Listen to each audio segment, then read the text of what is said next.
Bonjour. Donc aujourd'hui, j'ai choisi, en quelque sorte, un petit peu la suite de notre cabane au toit d'herbe ou de nos huttes d'herbe. Et puis un hommage au haïku. Alors quand on parle de haïku, bien sûr, tout de suite vient à l'idée Bachot, ce grand, comment on peut dire, un peu libérateur du haïku au XVIIe siècle, qui a fait entrer de l'air un peu dans quelque chose qui commençait à être un peu rigide. Et environ une cinquantaine d'années après la mort de Bachot, il y a un autre, alors Busson, ou Busson, mais Busson à la française. D'abord, il est peintre. Et il est peintre, alors je ne sais pas si ça fait sens, mais moi quand je regarde ses peintures, je trouve qu'il y a un coup de pinceau joyeux, comme ceci. Et puis, alors j'avais pensé, maître de haïku. Mais ce mot maître, il est un peu pompeux, il est un peu comme ça lui va pas. Lui aussi, c'est quelqu'un qui comment dire, pour qu'il le haïku, pardon, est une expression de liberté, de contemplation et de liberté. Et j'ai lu récemment d'un auteur contemporain, par contre, une jolie expression. J'ai pas tout le texte en tête, mais il dit quelque chose comme il y a un cosmos à l'extérieur et il y a un cosmos à l'intérieur. Et la rencontre des deux, bon, pour moi, c'est zazen et pour lui, c'est le haïku. Et il y a cette forme de liberté dans ces deux côtés.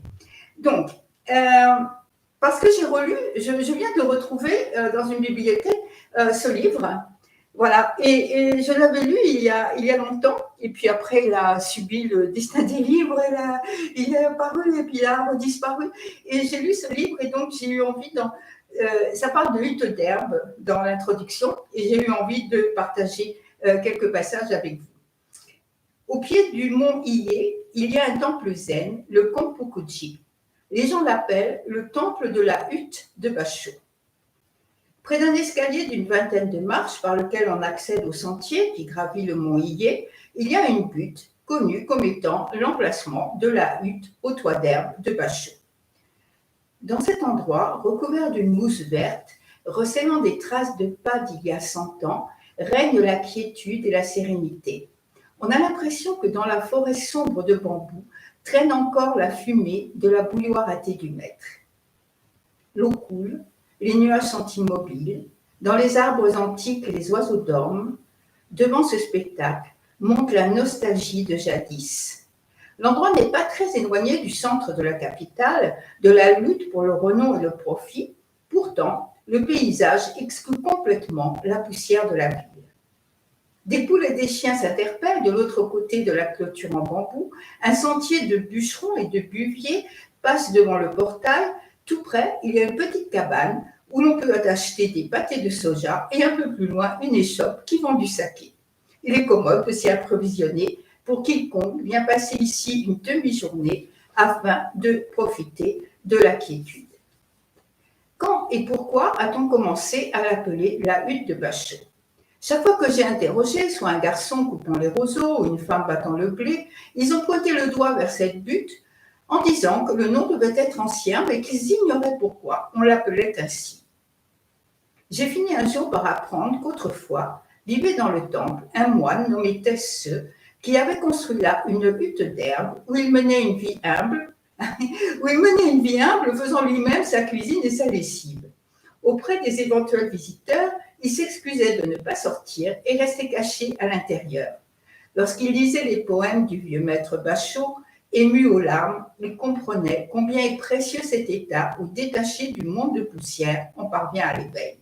Voilà ce que dit Busson. Et alors, c'est amusant parce que ça rappelle un peu les commentaires de la hutte d'herbe. Il a toujours rêvé, en quelque sorte, de cet état, de cette hutte d'herbe où l'on jouit de la tranquillité et de la quiétude. Mais voilà comment il décrit sa vie. À parcourir les avenues de la gloire et du profit, à me noyer dans l'océan du désir, je me suis tourmentée et j'ai épuisé ma vie. Il va sans dire que les choses sont particulièrement tumultueuses le dernier jour de l'année, quand les gens s'affairent en tous sens et discutent à tout propos, une agitation dérangeante. Mais comment un être comme moi pourrait-il échapper aux manières poussiéreuses de ce monde ? Assis dans un coin, je récite en moi-même ce haïku du maître, Bachot bien sûr. L'année touche à sa fin, Je porte toujours mon chapeau de bambou et mes sandales de paille. Alors, poursuit Busson, mon esprit soudain devient clair. Mener une vie semblable est une inépuisable vertu et ce poème recèle le grand repos de l'éveil. Maître Bachot parti, il n'y a plus personne pour nous dire que l'année se termine et qu'une nouvelle année va commencer. Et Busson écrit ceci, depuis que Bachot nous a quittés, l'année n'a pas encore touché à sa fin.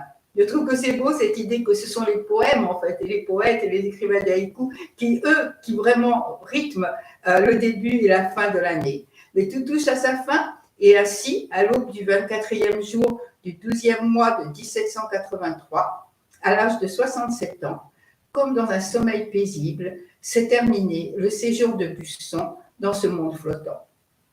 Il est inhumé dans le petit cimetière du temple de Kompuji, à quelques pas de la hutte d'herbe de Bachot, à côté de la stèle érigée à la mémoire du vieux maître. Et d'avance, il avait écrit, donc connaissant cela, quelques mois avant sa mort, il avait écrit « Un moment, moi aussi, auprès de sa stèle, au milieu des graminées flétries ». Alors voilà, c'est pour aujourd'hui l'histoire de quelques huttes d'herbe et un hommage à la liberté de créer, la liberté d'écrire, la liberté de partager tous ces moments de notre vie et surtout ces moments qui nous semblent si peu importants, comme s'ils ne comptaient pas en fait. Mais c'est le moment où nos yeux et tous nos sens sont ouverts, sont clairs, éclaircis, pour moi, par Zazen. Et d'ailleurs, Busson aussi a passé en sa jeunesse plusieurs années dans des temples en tant que disciple laïque. Et donc, c'est à ce moment-là que nous voyons avec un esprit clair la merveille du monde. Et c'est cela ce qu'ils nous disent. Et c'est cela qui nous, qui nous montrent. Ils nous disent, regardez, regardez. Et puis ils nous disent, gardez et gardons notre chapeau de bambou et nos sandales de paille pour être prêt à partir, pour être prêt à bouger, pour être prêt à être vivant. Pour être prêt à s'émerveiller du monde. Que ce soit un monde sous le soleil ou un monde sous la pluie. Merci.